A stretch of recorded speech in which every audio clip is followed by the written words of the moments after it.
War is often described as hell. But what unfolded in Nanking, the then capital of China, in the bitter December of 1937, transcended even that grim description. It was a descent into a maelstrom of human depravity, a chilling chapter in history's darkest hours. The air itself seemed to curdle with fear, thick with the premonition of unimaginable horrors. For the citizens of Nanking, life was about to transform into a relentless nightmare, a terrifying landscape painted with the blood of innocents. The world, for the most part, would watch in stunned or worse, indifferent silence as an ancient city was systematically violated. The Japanese Imperial Army, flushed with earlier victories, stood poised at the city's gates.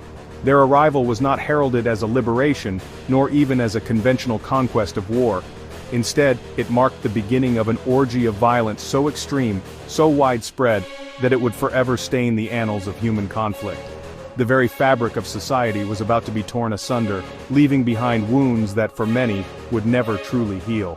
This was not merely a battle for territory, it became a gruesome testament to what happens when the restraints of humanity are utterly discarded, when soldiers become predators and civilians their prey.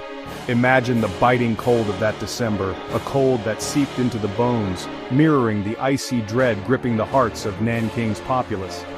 The city, once a vibrant center of culture and governance, found itself trapped, a lamb awaiting slaughter. The distant rumble of artillery was a constant, terrifying drumbeat, counting down the moments to an unspeakable fate. Children clung to their mothers, their innocent eyes reflecting a terror they could not comprehend but instinctively felt.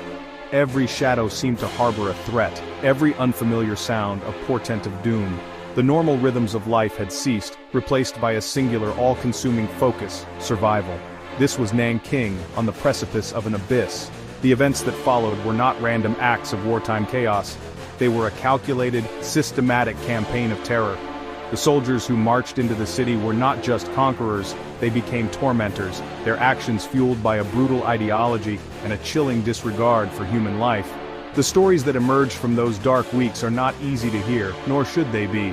They speak of a suffering so profound, it demands to be acknowledged, to be remembered, so that such hell on earth may never be repeated. The horror that befell Nanking was not an isolated incident, but a brutal escalation in a wider conflict. The Second Sino-Japanese War had erupted in July 1937, born from Japan's expansionist ambitions in Asia. Japan, a rapidly industrializing nation, sought resources and dominance, viewing China as a key stepping stone. The initial clashes, like the Marco Polo Bridge incident, quickly spiraled into full-scale warfare.